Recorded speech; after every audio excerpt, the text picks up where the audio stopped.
Jump मारो चलो।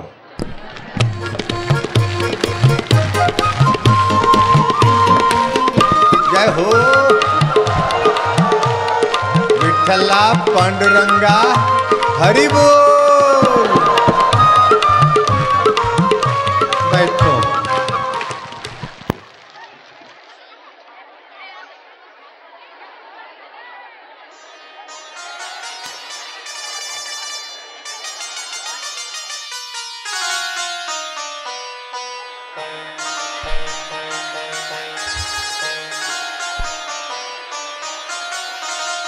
हरि ओम।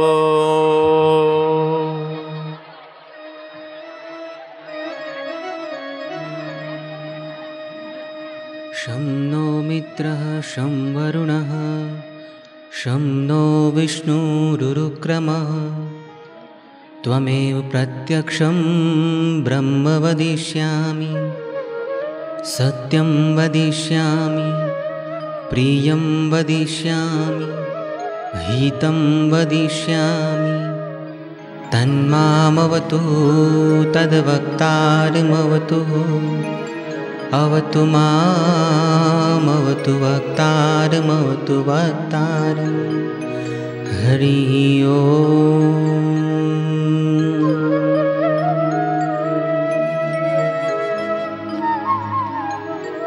भद्रं कर्णेभिः शृणुयाम देवाः भद्रं पश्येमाक्षभिर्यजत्राः स्थिरैरङ्गैस्तुष्टुवासस्तनूभिर्वृक्षेमहि देवहितं यदायुः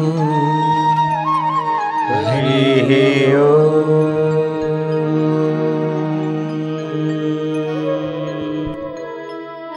हम मंगलमय सुने,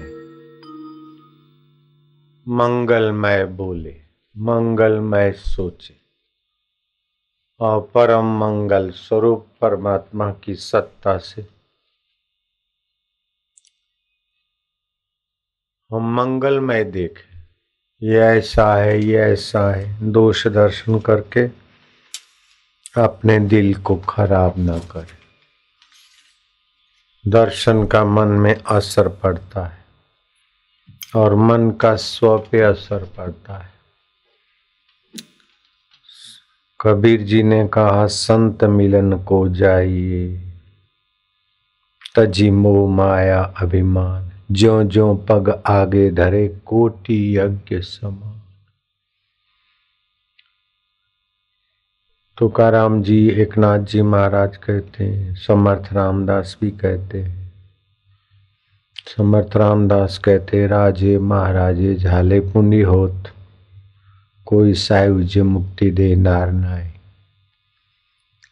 सायुज्य मुक्ति जीवात्मा को मनुष्य जन्म मिला है बंधनों से मुक्त होने के लिए।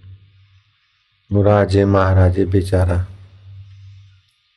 वो काम तो नहीं कर सकते, प्रयत्न पूर्वक संतों का संग करना चाहिए। भगवान शिव जी अगस्त ऋषि के आश्रम में जाते, पार्वती सहित सत्संग सुनते। ऋषि मुनियों के आगे भगवान शंभ सदाशिव उस सत्य स्वरूप पर ब्रह्म परात्पर की कथा वार्ता तत्व ज्ञान की करती। भगवान राम के गुरुदेव से जब शिव जी मिलते तो भी सत्संग करते। भगवान रामचंद्र जी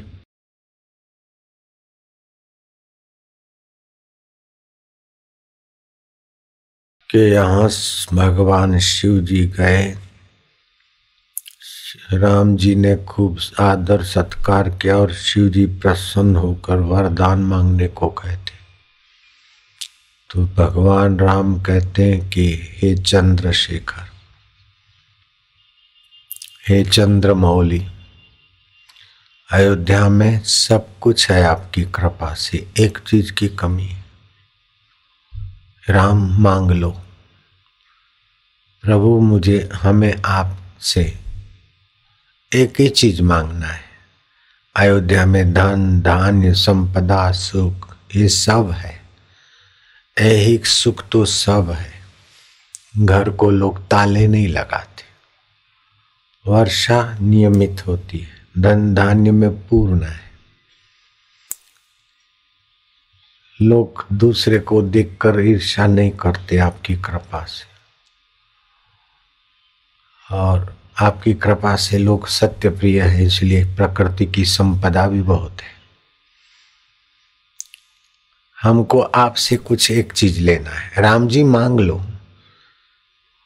बोले हे उदारात्मा भगवान शंभ सदाशिव, हमें आपसे ऐसी चीज मांगनी है।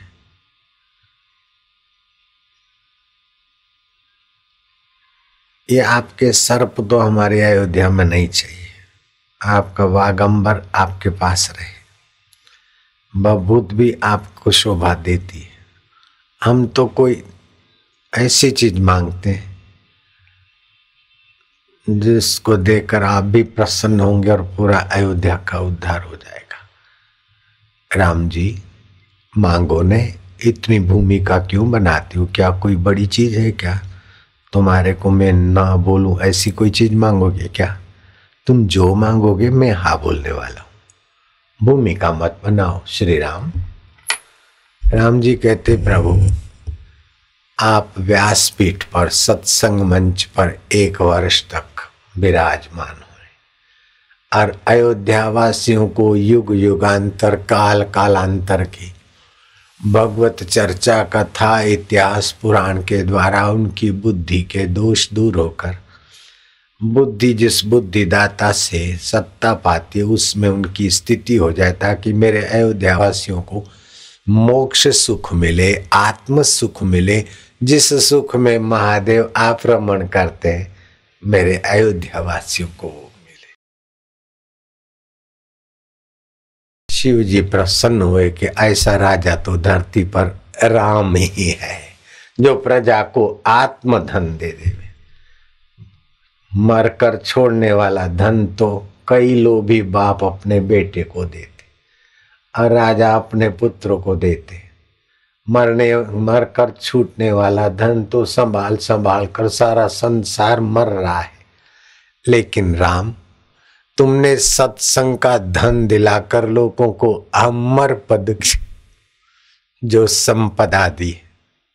राम तुम्हारा हमारा संवाद सुनने वाले की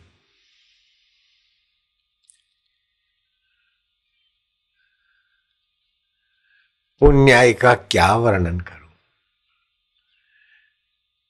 साधारण मनुष्यों को पता ही नहीं राम कि ये मनुष्य शरीर और उसकी बुद्धि मिली है अमर सुख पाने को, अमर ज्ञान पाने को, अमर पद पाने को। निगुरे और सत्संग रहित लोग मरने वाले शरीर को मैं मानते और मिटने वाली चीजों को मेरा मान मानकर थक कर निराश होकर मर जाते और कई नीच योनियों में भटकते रहते। श्री राम राजा हो तो तुम्हारे जैसा हो, प्रजा का धन धान्य कायदा व्यवस्था तो संभाले, लेकिन प्रजा का मरने वाले का शरीर का अमर पद को जागरण कर दे, ऐसा सत्संग प्रजा को मिले। राम जी तुम धन्य हो और मैं 1 वर्ष अयोध्या में रहूंगा और नित्य प्रति सत्संग करूंगा। बजा लो ताली, अपना शौक पूरा करो। भगवान शिव जी ने सत्संग के द्वारा अयोध्या वासियों में ऐसी पुण्याई भर दी। अयोध्या वासियों की जो व्यक्ति में जो योग्यता है वो एक हिस्सा ही विकसित हुआ है, बाकी सब सुषुप्त पड़े। 99,999 शिव जी के उपदेश से, योग के अभ्यास से, जैसे कंठ को दबोच के पेट को अंदर करके योनि को सकोड़ के प्राणायाम करते तो असाध्य बीमारी और अकल्पनीय सामर्थ्य आने लगता है 40 दिन के अंदर। तो यह आज का आदमी करेगा नहीं तो बताएं कब तक। लेकिन वो जमाने में लोग करते थे और शिव जी ने बताया। स्थूल शरीर पर अधिकार, मन पर अधिकार, बुद्धि पर अधिकार, चित्त पर अधिकार, लेकिन बाहर की वस्तुओं पर भी संकल्प मात्र से उनका रूपांतर करना, वृष्टि करना, इस प्रकार की दिव्य अधिकार मनुष्य के अंदर बीज रूप में छुपे। आजकल पाश्चात्य जगत का ये 1000 वर्ष की गुलामी से ऐसा मानसिकता हो गई कि पढ़ो लिखो नौकरी ढूंढो। बेचारे युवक जो जीवन, जो बुद्धि, आत्मा, ब्रह्म और अपनी दिव्य शक्ति लगाने में चाहिए, उसी बुद्धि को लोहा, सीमेंट, कंक्रीट, डिजाइन, ईंट, जमीन, सॉल, लोहे लक्कड़ में ही बुद्धि लगाकर इंजीनियर बन गए। बस वकील बन गए, डॉक्टर बन गए, हर मास को ही चेक करते करते डॉक्टरी जीवन पूरा हो गया। वायरा भारत की क्या स्थिति थी। इस भारत में ऐसे से महान आत्माएं थे गृहस्थी कि जिनका दर्शन करके देवता अपना भाग्य बनाते थे। इंद्र पर जब असुरों की चढ़ाई होती तो भारत के राजाओं की सहायता स्वर्ग का राजा मांगता। खटवांग राजा ने सहायता दी इंद्र को। ऋषभदेव के पुत्र ऋषभदेव को, राजा नाभि के पुत्र ऋषभदेव को अपनी कन्या दी इंद्रदेव ने। ऐसी भारत भूमि। लेकिन आज कूड़ करो, कपट करो, कैसे करो, पास हो जाओ, पास होकर नौकरी करो, बदली करो, सदली करो, जीवन पूरा हो गया। आए रहो पेट पालू परिश्रमी प्राणी बन गए। फर्क इतना ही रहा कि वो परिश्रमी प्राणी बैल, गाय, घोड़ा, गधा ये 4 पैर वाले, हम 2 पैर वाले। बस मनुष्य की मनुष्यता का महत्व ही भूल गए। मनसा सीवेति मनुष्या, मन से जो अपना शाश्वत आत्मा के साथ संबंध जोड़ सके उसको मनुष्य बोलते। जैसे सुई 2 कपड़ों को जोड़ती, ऐसे मनुष्य की बुद्धि आत्मा परमात्मा को अनुभव करने वाली, जोड़ने वाली एक अलौकिक मति गति।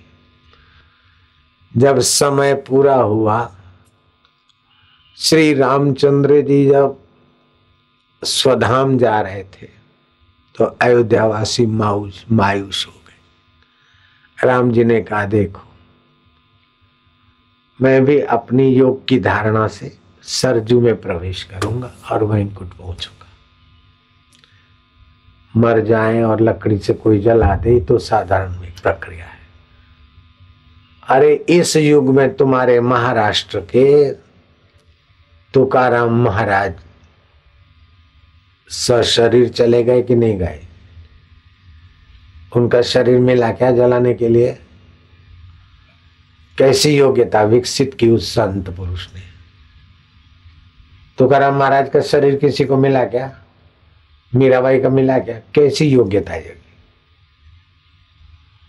ऐसी मन की मानसिक ऐसी योग्यताएं होती जहाँ शरीर। ऐसे कई मेरे पास भक्त हैं, मन जहाँ चिंतन करता उनका शरीर वहीं प्रकट हो जाता है। कमरे में बंद कर दो, ताला लगा दो, और फिर उनका चिंतन होता है तो कमरे में देखते हैं नहीं, ताला खोल दो और वो मंदिर में मिलते। ऐसे लोग अभी जीवित हैं। राम जी भाई उनका नाम है। लालजी महाराज को वो शिष्य था और मेरे को लालजी महाराज ने बताया कि इनको ये घर में कमरे में बंद कर दिया। और फिर सुबह खोला है तो भक्ति भाव में आ गए थे। सुबह खोला तो कमरा खाली, लेकिन मंदिर में देखे गए। वो राम जी भाई अब भी हैं। गांधीनगर के पास एक छोटा गांव है, देहाती जीवन जीते। कैसी कैसी योग्यता है मनुष्य में। जब आज का राम जी भाई अथवा तुकाराम महाराज या मीराबाई सशरीर जा सकते, कहीं अंतर्धान हो सकते। तो श्री रामचंद्र जी सरजू में प्रवेश करके वैकुंठ पहुंच जाए, इसमें संदेह करना नालायकी, अपनी लायकत कद्दी वाला है। राम जी ने कहा मैं सरजू में प्रवेश करूंगा, जिनको मेरे साथ आना है स्वधाम आ सकते। अयोध्यावासी सरजू में चल पड़े राम जी के साथ, और एक दो नहीं, अयोध्यावासी कितने लोग होंगे। ऐसा नहीं कि आत्महत्या की और सशरीर वैकुंठ पहुंच गए। कितनी योग्यता है मनुष्य में। महाभारत के युद्ध के बाद धृतराष्ट्र गंगा किनारे चले गए, मौन रहते, मुंह में छोटा सा कंकड़ रखते, 3 दिन में एक बार जलपान करते, फिर भी शोक की और सदगति की चिंता रहती थी। व्यास जी प्रकट हुए,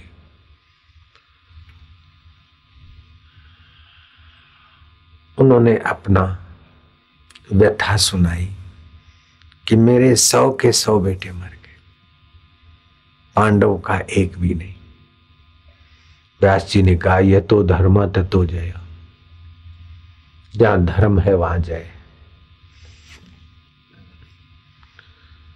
पांडवों का शंखनाद हुआ तो तुम्हारी अक्षुणी 18 अक्षुणी सेना का हृदय फटने लगा, लेकिन तुम्हारे शंखनाद हुआ तो 11 अक्षुणी, उनका बाल बांका नहीं हुआ। दुराचार मनुष्य को कमजोर करता है, सत्कर्म और सदाचार मनुष्य को बलवान बनाता है, और उसका संकल्प बल भी इतना ऊंचा होता है कि सशरीर भी जा सकता है अगर चाहे तो। ज्ञानेश्वर महाराज सशरीर आनंदी में समाये हुए, समाधि ले लिया ना ज्ञानेश्वर महाराज ने। एकनाथ जी महाराज बाल्यकाल में ही ऐसे अद्भुत प्रज्ञा के धनी थे कि जो सुनते थे याद रह जाता था। एकनाथी भागवत पढ़ के देखो, उनकी बुद्धि का परिचय मिलता है। धन्य है महाराष्ट्र के तूने ऐसे ऐसे संत पुरुषों को प्रकट किया, और धन्य है भारत भूमि के जहां तहां ऐसे आत्मरत्न मिलते जो अभी भी महाराष्ट्र में और हिंदुस्तान में अलग अलग जगहों में लाखों लाखों आदमी सत्संग सुनकर अपना इहलोक सुख शांति में करते और परलोक का पासपोर्ट तो बना ही लेते हैं। नानक जी कहते हैं जे को जन्म मरण ते डरे, साध जिना की शरणी पड़े। जे को अपना दुख मिटावे, साध जिना की सेवा पावे। नानक सतगुरु भेटिया, मैल जन्म जन्म दे लथे। औखी घड़ी न देखण दे, वही सतगुरु अपना बिरद संभाले। बड़े में बड़ी दुखदायी घड़ी है जब सारा जीवन जिसको संभाला वो सब छोड़कर मरना पड़े, वो औखी घड़ी। और फिर अनाथ होकर जीव भटकेगा।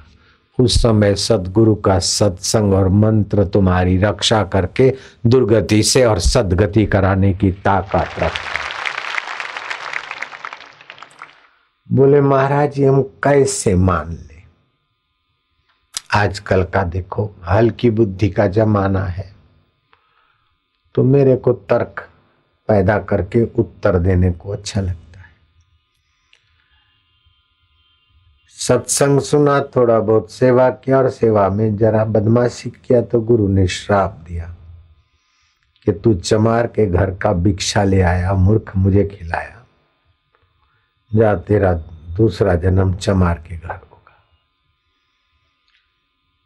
वो व्यक्ति जब मरा, दूसरा जन्म उसका रघु चमार के यहाँ हुआ, लेकिन सुना हुआ सत्संग और किया हुआ जब अगले जन्म का प्रकट हुआ। 10 साल की उम्र में इतना प्रभाव कि संत तुलसीदास रघु चमार का बेटा, वो जमाने में जात पात का बड़ा छूत छात का प्रभाव था, अभी तो नहीं। तुलसीदास जैसे उच्च कोटि के प्रसिद्ध संत रघु चमार का घर पूछे तो कैसा लगे।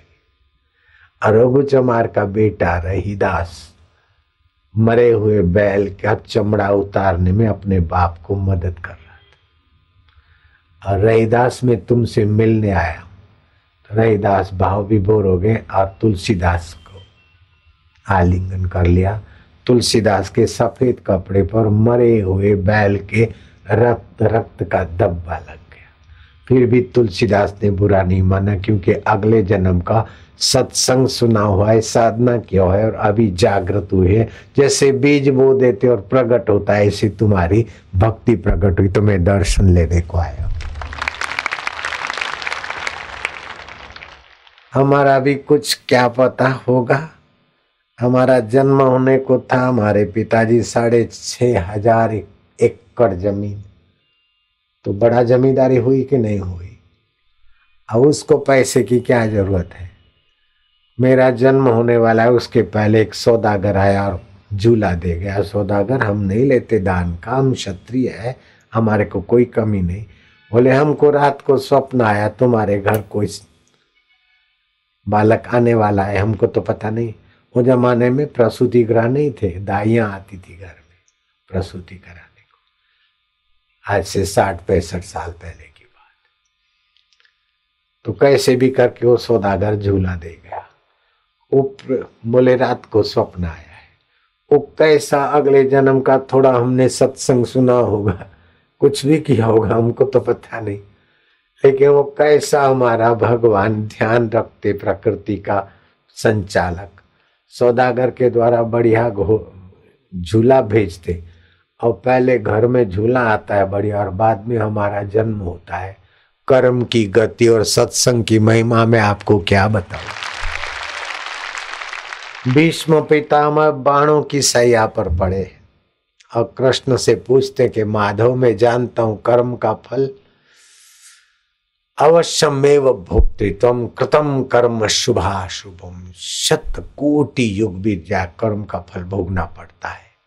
लेकिन माधव, मैंने इस जन्म में तो ऐसा कोई कर्म नहीं किया। अगले जन्म का मैं ध्यान करके देखा, अगला अगला अगला तगला अगला तगला करके 72 जन्म का मैंने ध्यान करके देखा।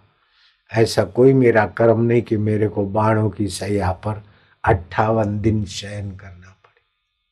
तो श्री कृष्ण कहते हैं कि भीष्म जी, 72 जन्म तक रिवर्स ध्यान किया, तुम एक जन्म और देख लो।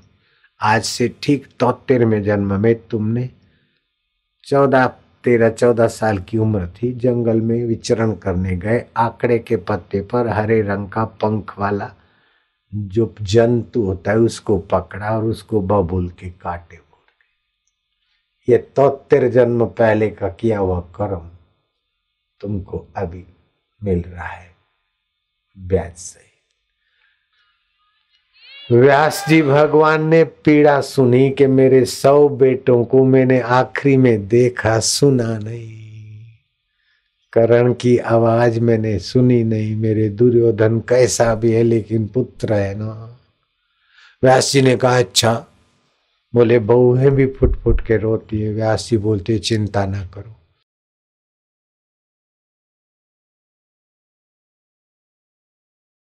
तुम्हारी बहुओं को और कुटुंबियों को बुला दो, मैं प्रतिपदा को आता हूं फलानी तिथि को, और संध्या के समय में गंगा जी में प्रतिस्मृति विद्या के बल से तुम्हारे स्वर्ग में गए हुए सभी योद्धाओं को बुलाता हूं और तुमसे मिलेंगे, बातचीत करेंगे। व्यास जी ने बुलाया। जैसे कुंभ के मेले में साधु गंगा जी में से नहाकर बाहर आता और खलबली आवाज होता है, ऐसा खलबली आवाज सुना। किसने? सूरदास धृतराष्ट्र ने। कुंता जी ने देखा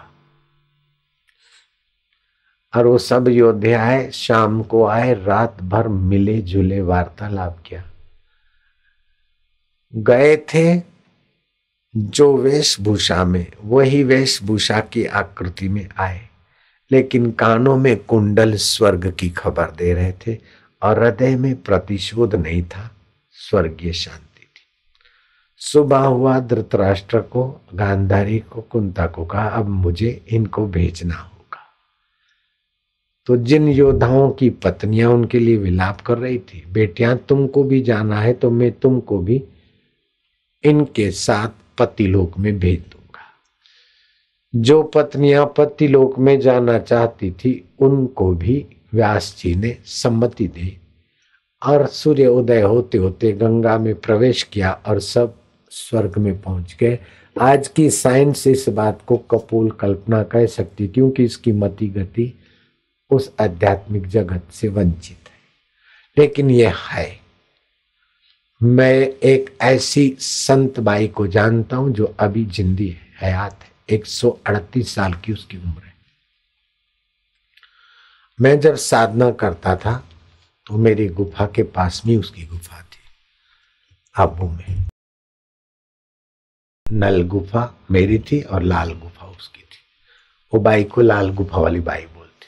अभी भी वो बाई जीवित है, 138 साल की उम्र है। उसने बताया कि मैं जब बद्रीनाथ में साधना करती थी तो एक दिन आकाश मार्ग से साधु उड़कर भगवान बद्रीनाथ का दर्शन करने को आए। तो आकाश मार्ग से पहले तो सुना था हनुमान जी उड़े थे, लेकिन ये देख के सारा बद्रीनाथ का बाजारे बंद हो गई। और वो पूछा गया साधु से कहाँ से आए महाराज? बोले हम गंगोत्री से आए, घूम के बसों में तो योग बल से इधर आए। तो ये सब विद्याएं हैं और एक से एक विद्या है। मनुष्य जीवन बड़ा लचकीला है, जितनी भी उन्नति कर सको सारी सुंदर व्यवस्था है और वो भारत में है। भगवान नाम सुमरण, संत दर्शन, श्रद्धा, ये आपका जो धन है वो धन रुपए पैसों से मापा नहीं जा सकता। इस धन को संजोए रखना, बढ़ाते रहना। जैसे गाय माता चारा खाती है फिर जुगाली करती है, पचाती है, जो कुछ तुमने सुना उसको विचारते रहना। शरीर को स्वस्थ रखना, मन को प्रसन्न रखना। किसी को ऊपर से ही बुरा अच्छा होता है, गहराई में तो एक सत्ता है। किसी का बुरा सोचना नहीं, किसी का बुरा करना नहीं, किसी को गहराई से बुरा मानना नहीं। व्यवहार में जैसा हो सावधानी से व्यवहार करना, लेकिन लक्ष्य ये रखना कि ये शरीर मुसाफिर खाना है, ये शरीर का सदुपयोग है, सत्य स्वरूप अपनी आत्मा को जानना। शरीर से जो करो उस आत्म प्रसाद को पाने में सहायक होना चाहिए। मन से जो सोचो वह भी आत्म जागृति के लिए होना चाहिए। बुद्धि से जो निर्णय करो वो भी आत्म जागृति वाला ही करो। अपने को बेहोश करके आप कितना भी पा लेंगे उसकी कीमत क्या? और अपने को होश में लाने से आपके पास कमी क्या रह जाती? पूर्ण गुरु कृपा मिली, पूर्ण गुरु का ज्ञान। अपना होश आ गया, ये शरीर मैं नहीं हूं, शरीर के बाद भी मैं रहता हूं और मैं क्या हूं, मैंने अपना होश संभाला। तो मेरे को क्या कमी रही आप बताओ? कोई धन की कमी, कोई मकान की कमी, किस बात की कमी? आप मेरे को कुछ मैं ढूंढता हूं, कौन सी कमी? ऐसा खजाना आपके पास भी है। आपको लगता है मेरे पास कोई कमी है? मैं कोई पोथियां पढ़ पढ़ के अथवा किसी से सीख सीख के आकर बोलता हूं, ऐसा है क्या? अरे जिसने अपना आत्मा का खजाना पाया उसको रटारटी नहीं करनी पड़ती। दूसरे लोग पुस्तकें रट रट कर भी, लिख लिख कर की भी भाषण ऐसा नहीं बोल सकते जो सत्संग हो जाए। हम तो बिना लिखे बिना पढ़े ऐसा बोलते कि सत्संग हो जाता है। आप सब देख रहे। जिसको परमात्मा प्रसाद मिलता है उसको बाहर की टॉनिकें खाकर स्वास्थ्य नहीं बनाना पड़ता है। अंतर आत्मा की प्रसन्नता और खुशी आनंद भी उसकी महाटॉनिक उसके साथ रहती। और जिसको आत्म सुख मिलता है उसे क्लबों में जाकर अथवा रॉक और पॉप म्यूजिक, आजकल युवक युवतियों की सत्यानाश हो जाती है। मैं तो मीडिया वालों को कहूंगा कि देश का भला चाहते हो तो रॉक और पॉप म्यूजिक से हमारा युवा धन नष्ट हो रहा है, उसको बचाओ। और प्रजा ऐसे मीडिया वालों को धन्यवाद दे, ऐसे मीडिया वालों का आदर करे जो हमारे युवा धन की सत्यानाश होने से रोकने की बात लिखती है। वो अखबार नहीं, हमारे लिए शास्त्र है।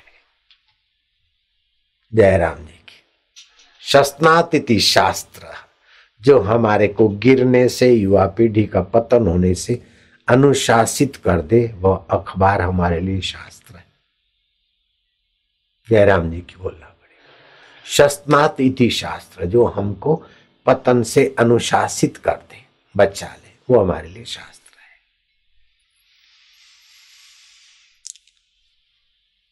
विदेशों के कई आंकड़े बताऊं, ये तेज आवाज ध्वनि युवक युवतियों को कानों का और मस्तक का आगे चलकर पेशेंट बना देंगे, और झूम झाम के और खड़े खड़े पीने खाने से पैरों की पिन्नियों की बीमारी दे देंगे। रॉक और पॉप म्यूजिक से सेक्सुअल केंद्र उत्तेजित होते हैं हमारे।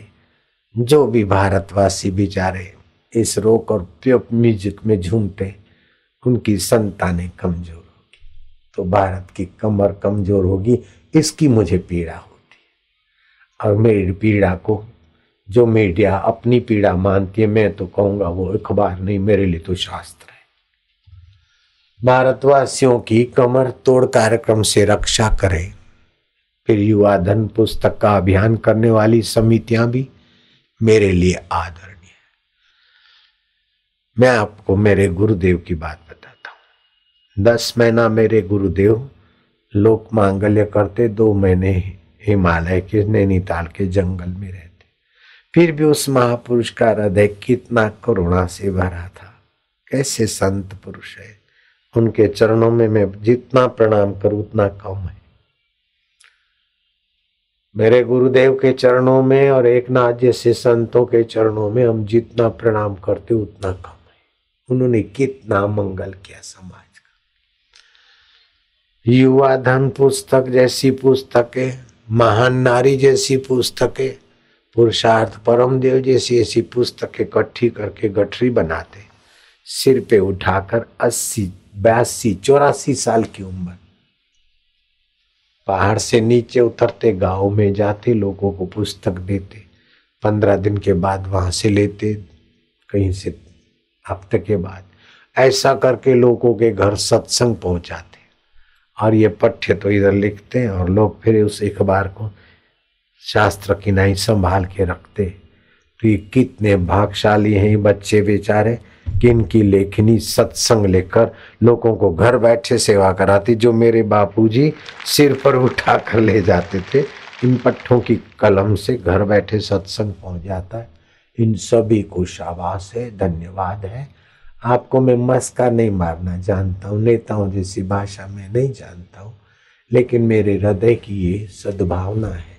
इसकी कीमत रुपए पैसों से नहीं होती। संत के हृदय की सद्भावना जिन बच्चों ने कमाई है, जिन पत्रकारों ने, अखबारों ने, एडिटरों ने, उनका असली धन है।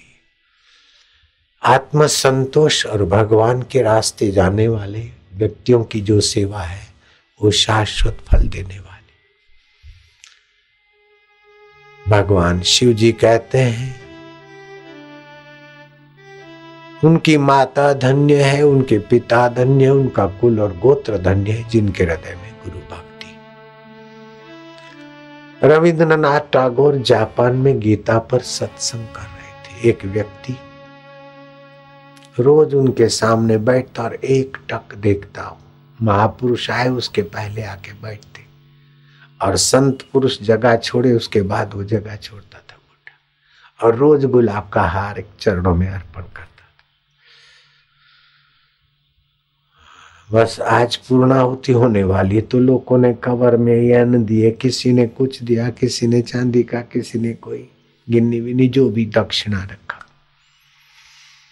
उस बुढ़े ने वही हार रखा और एक टक देखते देखते उसकी आंखों से पानी आने लगा। रविंद्रनाथ टैगोर पूछते कि व्हाट यू वांट। उसने बोला आप कल जापान में रहने वाले, मेरा स्मॉल हाउस। इंडियन पर्सन से मेरा झोपड़ा, आप मेरा झोपड़ा पावन करें। टैगोर जी मना न कर सके, बोले आना, लेकिन ज्यादा खर्च वर्च नहीं करना, ज्यादा भीड़ नहीं करना, मैं आता हूं कल 4 बजे। कल 4 बजे के पहले रॉयल्स रॉय गाड़ी को दुल्हन की नाई फूलों से सजाकर वो व्यक्ति लाया।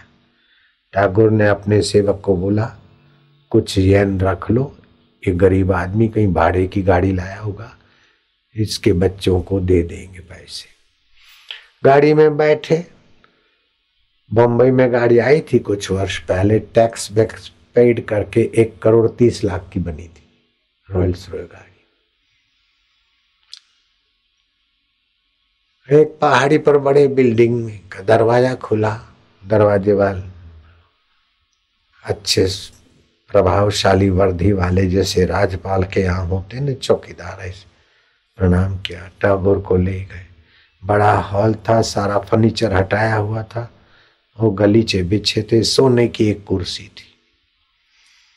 बाकी के लोग नीचे बैठे और रविंद्रनाथ की आरती की देखते देखते टिपाइयां लग गई और 50 प्रकार का सूखा मेवा, ताजा मेवा, अलग अलग मिठाइयां, 56 भोग होगा। 50 लिखा तो 50 है, मुझे लगता है शायद 56 भी हो। ठाकुर जी को एक बड़ा कवर बड़ी बड़ी नोटों का रखा। ठाकुर जी बोलते ये तुम क्या कर रहे हो, मुझे कहाँ ले आओ, तुम अपने झोपड़े में ले चलो ना।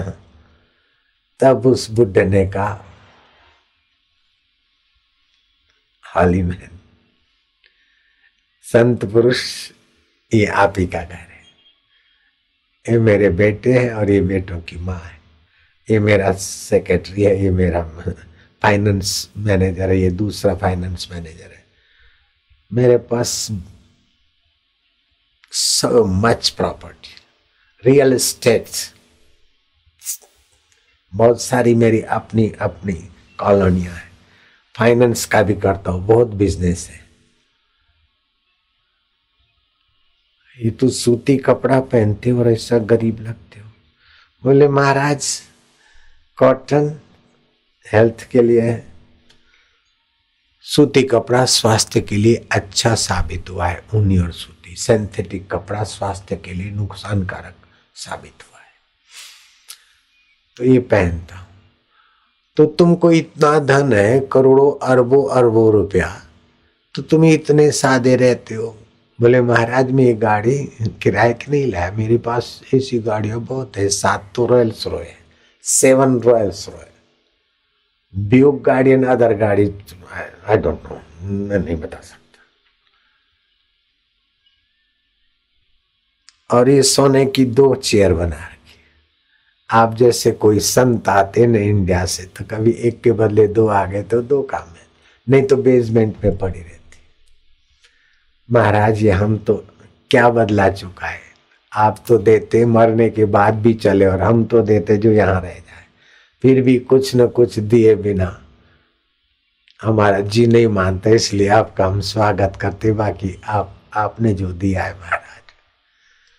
टैगोर का हृदय प्रसन्नता से भर गया कि धन वही शोभा देता है जहां आत्मज्ञान का आदर है।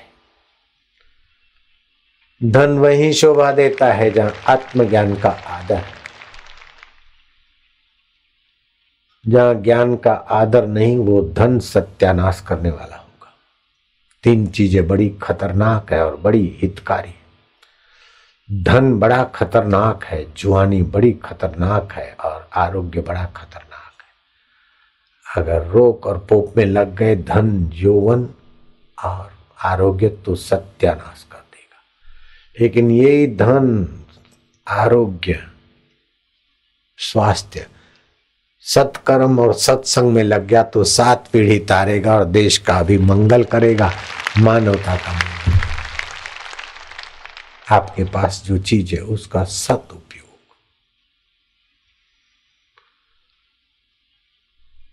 यूनिवर्सिटियां कॉलेजें बनते अच्छा है, ठीक है, लेकिन उसमें से डॉक्टर, वकील, इंजीनियर, सर्वेंट, उद्योगपति निकलेंगे।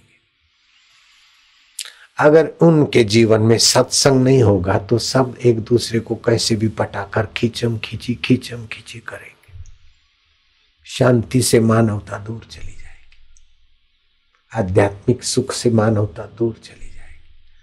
अगर पढ़े लिखे व्यक्ति के जीवन में सत्संग नहीं होगा, परस्पर हित की भावना नहीं होगी, परस्पर भावयन तो नहीं होगा, तो मनुष्य मनुष्य का वैरी बन जाएगा, मनुष्य मनुष्य का शोषक बन जाएगा, और मनुष्य मनुष्य के लिए ऐसा ऐसा अपराधीकरण करेगा कि संसार नरक बन जाएगा। अगर सत्संग मिलेगा तो पढ़े लिखे लोगों के हृदय में भी मानवीय संवेदनाएं जागेगी। जिसके जीवन में सत्संग नहीं है, मानवीय संवेदना नहीं है, वो शासक बनेगा तो विलासी बनेगा, शोषक बनेगा। जिसके जीवन में अच्छे संस्कार हैं, वो चाहे पत्रकार बनो, चाहे शासक बनो, चाहे दुकान वाला बनो, चाहे मिनिस्टर बनो, कुछ न कुछ उसके द्वारा मानवीय मांगल्य के कदम उठेंगे, जिससे मानवता महकेगी। मैं फिर से आप सभी को शाबाश देता हूँ, धन्यवाद देता हूँ, और आपका तो मंगल होगा, आपके संपर्क में आने वाले को भी कुछ तो आपके आचरण से सद्भाव मिलेगा। धरती पर 3 तरीके हैं काम कराने के। एक तो कत्ल के बल से, डंडे के बल से, आतंक के बल से, ये करो नहीं तो फिर गोली लगा देंगे। दूसरा काम कराने का तरीका है कि order is the order, law and order, कानून के बल से। कत्ल के बल आतंकवाद और कानून के बल राजनीति, ये आपस में लड़ते लड़ते थक जाते, युगों से चलता रहता है। तीसरा तरीका है परस्पर भावयंतो, एक दूसरे का मंगल करो, एक दूसरे के उपयोग में आओ, एक दूसरे का सहकार करो। अभी जो मानवता टिकी है वो परस्पर भावयंतो से टिकी है। दैत्यों ने पूछा कि ब्रह्मा जी, भगवान का अवतार होता हो, हमारे कोई नीचा दिखाते और देवताओं को मदद करते, तो हम तो सभी भगवान के, फिर इतना पक्षपात क्यों? ब्रह्मा जी ने देखा कि ये दैत्य, इनकी बुद्धि में असली बात उपदेश से नहीं आएगी। बोले फलानी तिथि को मैं तुम्हारा डिनर रखता हूं। डिनर शास्त्र में नहीं लिखा, मैंने मिलाया है, भोजन समारंभ। दैत्य भी आना और देवता भी आएंगे। दैत्यों ने देखा कि देवताओं को खिला पिला के जो बचेगा उनको मिलेगा, लेकिन ब्रह्मा जी के यहाँ ऐसा नहीं। देवताओं का पसंद मन पसंद भोजन अलग से बना, दैत्यों का मन पसंद भोजन अलग से बना। और दैत्यों को बोला बेटे पहले तुम खाओ, ऐसा नहीं लगे कि पहले देवता को खिलाते। कतारें लग गई, पत्तले बिछ गई, और दैत्यों को जो व्यंजन पसंद थे, चरपरा, मिर्च, मसाला, तीखा, भुना, तला, उस प्रकार का व्यंजन, दैत्यों के मुंह में पानी आ गया। जैसे शराबी को क्या क्या लगता है आप समझ गए, ऐसे दैत्यों को क्या क्या लगता है। अच्छा, ऐसा रसोइयों से बनवाया। दैत्यों को कहा ब्रह्मा जी ने कि जब तक तुम पंगत में बैठते हो, भोजन करके नहीं उठते हो, तब तक मैं संकल्प करता हूं, तुम्हारे हाथ की जो कोनी है वो अभी तो मूर्ति है, सीधी रहेगी, और सीधी कोनी करके अपना भोजन पालो। अब हाथ मुड़ेगा नहीं, भोजन कर लो तब तक। अब दैत्य तो बाबा दैत्य रहे, उठाया और फिर अब ये तो मुड़ना नहीं थे,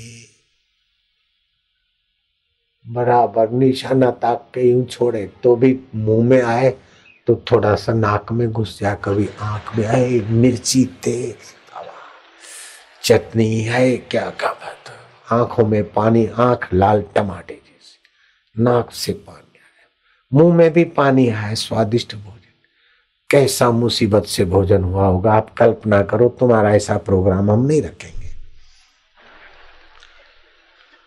मुश्किल से उठे, बोले अब देवताओं को तो ऐसा नहीं करेंगे, लेकिन देवताओं का मन भावन सात्विक प्रसाद,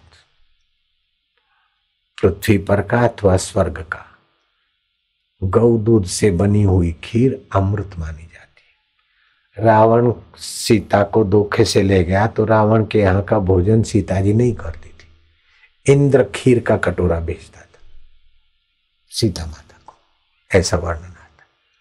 तो देवताओं के लिए खीर, ये पूरी, मालपुआ, जो भी कुछ दैव आदि दैविक और पत्तले परोसी गई। देवता पुत्रों, जब तक भोजन करोगे तुम्हारी हाथ की कोनी नहीं मुड़ेगी, भोजन कर लो। देवता चुप हो गए। जहां से आंख देखती है वो मन, और जहां से मन सोचता है वह मैं में शांत। तो जहां से ब्रह्मा जी सृष्टि करने का सामर्थ्य लाते, क्योंकि उन्होंने ध्यान गहरा किया, अंदर का पूर्ण जगाया, तो देवताओं ने कुछ अंश जगाया। तो वो देवता ने उठाया पत्तल से, सामने वाले देवता के मुंह में रखा, और सामने वाले ने उठाया, आमने रखा। आमने सामने, आमने सामने। कोनी नहीं मूर्ति तो क्या है, मैं तुमको पोषता हूं और तुम मेरे को पोषते, बराबर मजा लिया भोजन का। दैत्य देखते ही रह गए, हाय रे हाय, ये तो हमारे को पता ही नहीं था, लेकिन ये सत्संग के बिना बुद्धि आएगी कैसे, हाय हाय। तो ये प्रिंसिपल सिद्धांत है, परस्पर भावयंतो। माँ बच्चे का लालन पालन करे, बच्चे का कर्तव्य है कि माँ बाप को वृद्ध अवस्था में संतुष्ट रखे, उनका आशीर्वाद। बहू सासू का मंगल चाहे और सासू बहू का संतोष चाहे। बेटी माँ का आदर करे और माँ बेटी का मंगल चाहे। एक दूसरे के पोषक बने तो मानवता देवत्व में बदलती है। तू ऐसा एक दूसरे की गलती दिखाकर अपना मन और सामने वाले का मन खराब मत करो। अपनी शक्ति और दूसरे की शक्तियां का सत्यानाश ना करो। आजकल ऐसा चल पड़ा है, पति पत्नी को बोलेगा देख तू ऐसी ना, ऐसा ऐसा है, वो पत्नी बोलेगी आपने ऐसा किया था, ऐसा किया था। बेटी माँ को बोलेगी, माँ बेटी को, एक दूसरे का नुक्स खोज खोज के दिखाएंगे। और मनुष्य की बड़े में बड़ी ये कमजोरी है कि अपनी पहाड़ जैसी भूल भी राई के दाने जैसी दिखेगी, और दूसरे का राई के दाने जैसी भूल भी पहाड़ जैसी दिखेगी।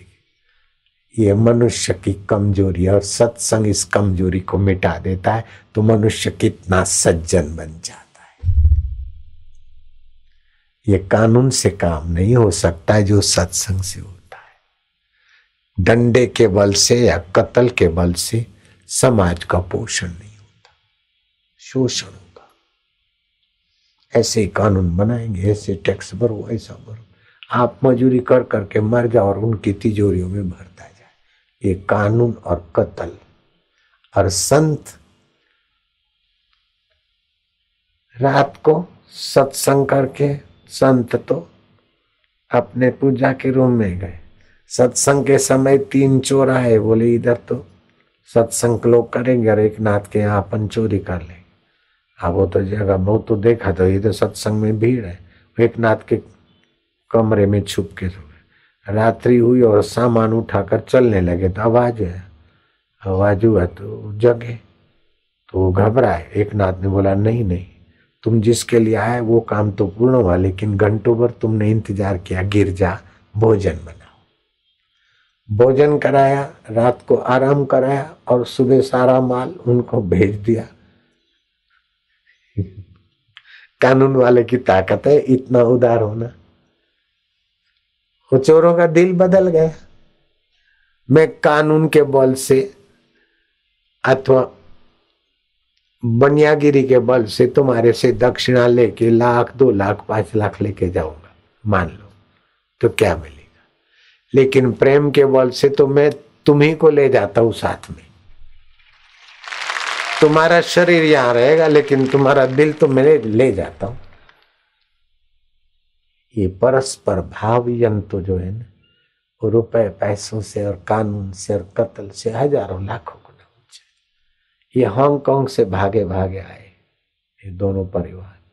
कोई अमेरिका से भागा भागा आया, कोई दिल्ली से आया है, कोई कहीं से आया, कोई देहरादून से आया। ये काय को आते, एक बार उधर सुना अब रहा नहीं जाता, अपने को पूछने को आते। तो 3 तरीके होते। वफाई के 2 तरीके हैं, आजमा के देख ले या बन जा उसी का, न तो उसको अपना बनाकर देख ले। वफाई के 2 तरीके, आजमा के देख ले या बन जा उसका, या तो उसको अपना बना के देख ले। या आप अपने स्नेहों के बन जाओ या तो स्नेहों को अपना बनाओ। इससे पोषण होगा। एक दूसरे की कमी ना देखो, सबका मंगल, सबका है।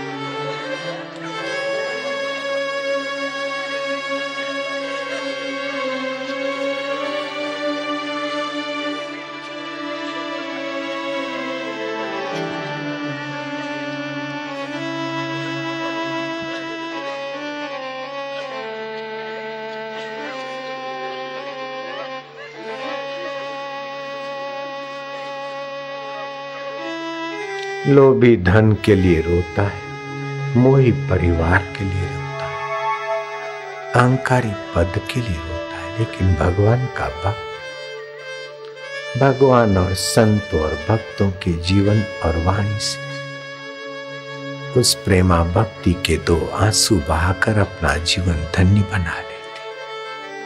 मीरा कभी रोती और गाती के गुरु मिले रहीदास रे जी।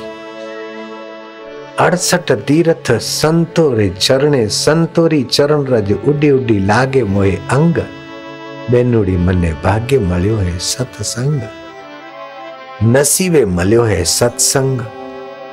अब समर्थ अपनी भाषा में सत्संग की महिमा करते, शिव जी अपनी भाषा में सत्संग की महिमा करते, राम जी अपनी भाषा में सत्संग की महिमा करते, तो मीरा अपनी भाषा में, लेकिन सत्संग की महिमा सभी सत्पुरुषों ने और सज्जनों ने स्वीकारी की। परमात्मा करे कि हमारा मन परमात्मा के लिए ही सोचे, परमात्मा के प्रेम में आनंदित हो अथवा परमात्मा के विरह में 2 आंसू बहाकर पावन हो जाए। भगवान करे कि हम जो कुछ करें उसमें भगवान की ही महत्ता हो, राग की महत्ता न हो, द्वेष की महत्ता न हो, अहंकार की महत्ता न हो, प्रभु पुकार की महत्ता हो। हे परमात्मा, हे कृपा सिंधु, हे दीन बंधु, हे भक्त वत्सल, दुनिया के हंगामों में आंख हमारी लग जाए तो हमारे ख्वाबों में आना, प्यार भरा पैगाम लिए।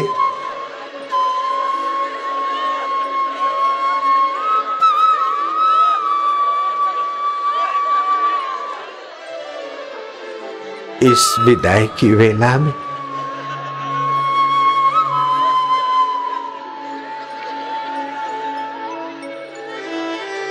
भगवान को प्रार्थना कर लो, ना कोई संगी साथी ऐसा, ना कोई संगी साथी ऐसा जो जीवन में साथ चले,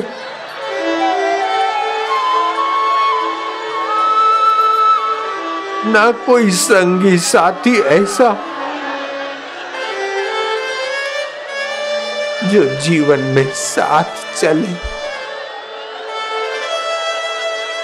इन मेलों में रहते हुए मजबूर हम अकेले चले, तुम ही हमको शमशान में छोड़कर आए, हम अनाथ होकर ना मरे। नाथ तेरा और मेरा संबंध हो जाए, नाथ तेरी और मेरी प्रीति हो जाए। नाथ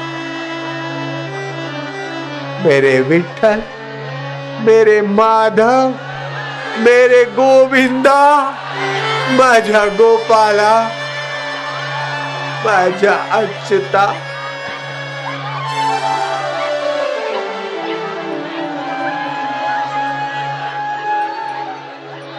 माझा केशवा, माझा माधवा, माझी गुरु माऊली, इष्ट देवा,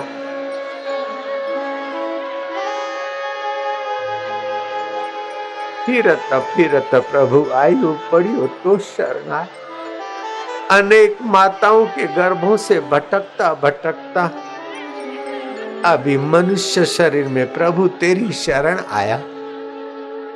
फिरत फिरत प्रभु आयो परियो तो शरणाय। नानक की प्रभु बेनती, तू अपनी भक्ति लाए, तू अपनी भक्ति देना प्रभु। मेरे हरि, मेरे मोहना, मेरे माधवा,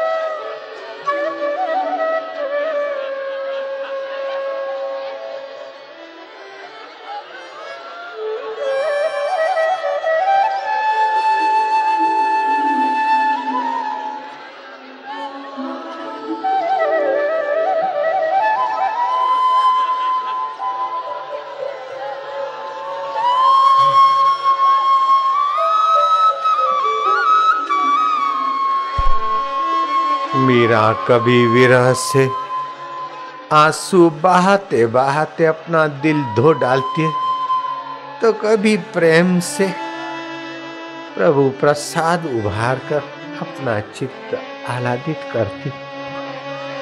दो ही तो साधन है, या तो पिया के प्रेम में प्रेमा रस को जगाकर मन को मधुर बनाए, या तो प्रभु के विरह में आंसू बहाते बहाते दिल को द्रवीभूत कर दे। जैसे मोम पिघलती है, उसमें जो रंग डालते उसी रंग की मोमबत्ती हो जाती। ऐसे हृदय पिघलता और फिर भगवत भाव उसमें दृढ़ीभूत होता है। प्रभु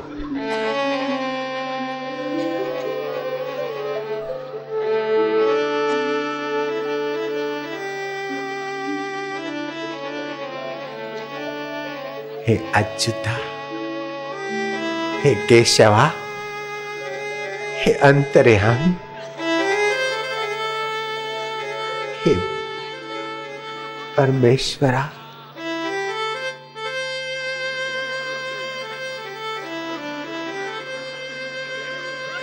अपीचे दुराचारेभ्यो पापेभ्यो पापकृतम्। दुराचारी से दुराचारी, पापी से पापी भी तेरे ज्ञान की नाव में बैठता है तो तर जाता है। तू कुब्जा को तार सकता है, अजामिल को तारने में तुझे संकोच नहीं होता। अनपढ़ ग्वाल गोपियों का तू तारणहार हो जाता। सारे विरोधों के बीच तुकाराम का जय जयकार कराने वाले, हे मेरे गोविंदा, तू 5 साल के ध्रुव को मिल सकता है, 8 वर्ष के रामी रामदास के आगे प्रकट हो सकता है। जो तेरे लिए तड़पता है तू उसको स्वीकार कर लेता। अब आगे संसार ने हमारी भगवान की तड़प छीन ली। संसार के लिए तड़प तड़प के तड़पते ही मर जाते और फिर तड़पते रहते। हम तड़पे तो तेरे लिए, बात करे तो तेरे साथ, और चुप बैठे तो तेरे लिए। प्रभु माझा परमेश्वरा, दीनबंधु,